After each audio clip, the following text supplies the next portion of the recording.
What's going on, everybody, and welcome back to the channel. So, a while back, I shot a video about this Elecraft KX2 kit that I use a lot. And I'm not going to rehash everything that's in this kit because you can go back and watch that video. Now, this kit is not exactly the same as it was then. I changed things in and out, but this is similar to how it was set up then, right? I've got the KX2 with the side rails and the heat sink. And I've got my throw line and my key and my headphones and my antenna and all that stuff in there. I have two antennas. I've got a choke and a power cable in here. I've got coax and a second key and all sorts of things, right? So I've got everything I need to do an activation inside this pouch. But lately, I haven't been using this particular setup. Now, I did use this setup a few weeks back, this exact kit. But lately, a lot of times I've been running this kit. So you may have seen this one on the channel also. So if you're not aware, I have two KX2s. So this is my original one. This is like serial number, I think 336 or 339, I forget which. This is like from the original batch of KX2s way back in the day. Now this one, this one I acquired from Aaron Bowman, W4ARB. So if you're not familiar with Aaron's preferences, Aaron is a big fan of the ICOM IC705. He loves that radio, and that's a great radio. But I personally like the KX2 as better for how I operate. Aaron likes the 705 better for how he operates. So I had a 705 I was looking to sell. He had a KX2 he was looking to sell, so we just did a swap. Now, that transaction is a story unto itself. Maybe Aaron and I will tell that sometime because it's kind of ridiculous, but long and short of it is this KX2 ended up in Puerto Rico for a while instead of New York. And his 705 that was coming from me ended up in USPS Purgatory, and we had no idea where it was for several weeks until we finally figured out it was in Rochester at a warehouse, and I had to drive all the way up to Rochester, New York, pick that radio up and reship it. That's a story for another day. But I want to talk a little bit about this kit because this is the kit I've been running a lot lately, and I want to show people this kit because you don't need a lot to go out and do activations.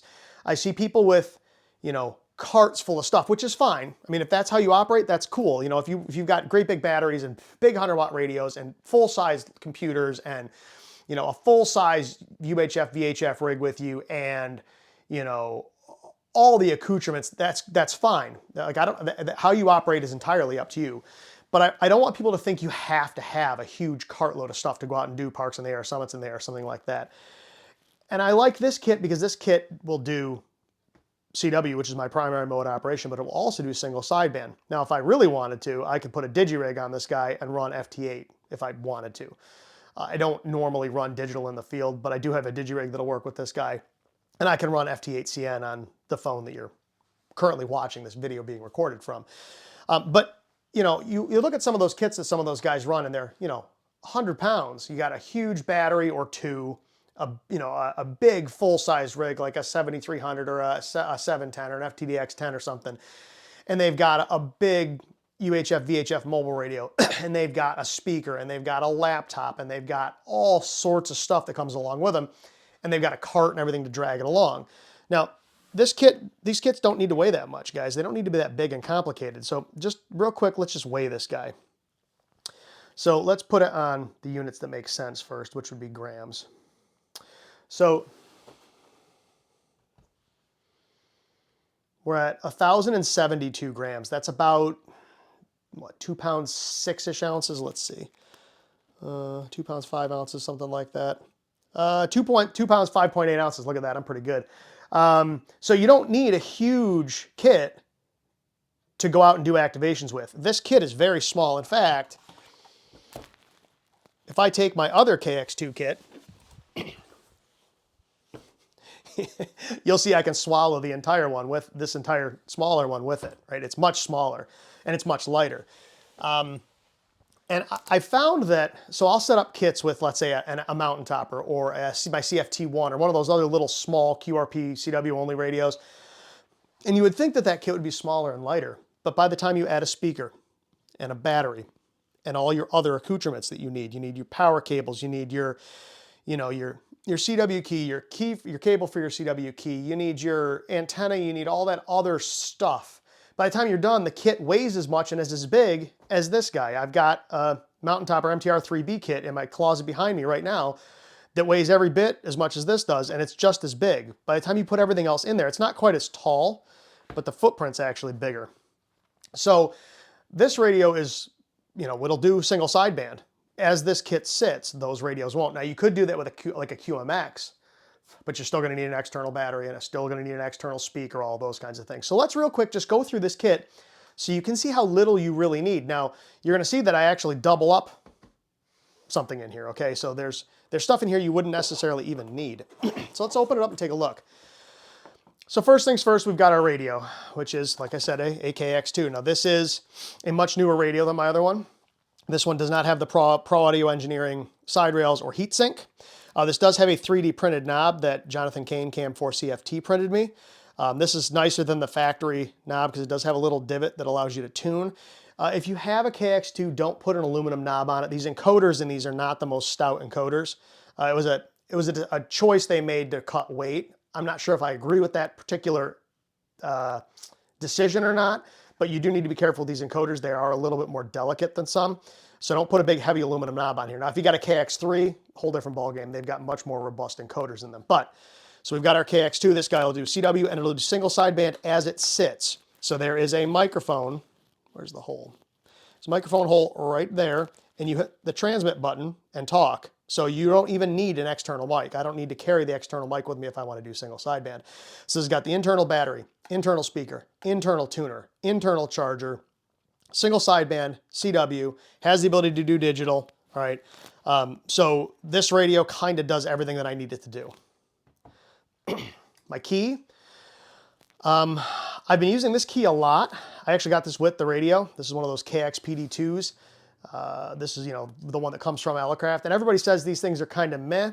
I've actually been pleasantly surprised with this key. It's not as good as some of my higher end standalone keys from, you know, like let's say N0SA or Modern Morse or my TP3 or something like that, but it's perfectly serviceable and it's handy because it just pops on the front of the radio. I don't need a cable, right? If I want to use this on a knee board, it's very convenient. So I've been using this guy a lot. You'll see I've got a BNC binding post in here. You'll see what that's for in just a minute. I have two 13-foot radials. All right, so you'll see these are orange. The stock Elecraft ones are black. I like the orange ones because you can see them on the ground. Lately, I've been activating at a lot of summits and parks where there is a lot of foot traffic, and I want people to not trip over my radials. I do my best to get them out of the path of traffic to begin with, but I always want to make sure that people know they're on the ground. So I found that two radials is better than one with some of these antennas. So this is two 13-foot radials to get paired with the AX2. So you'll see I've got the AX2, a 90-degree BNC adapter, and the bipod. Sometimes the KX or the AX1 will be in here. That's okay, you can monitor away.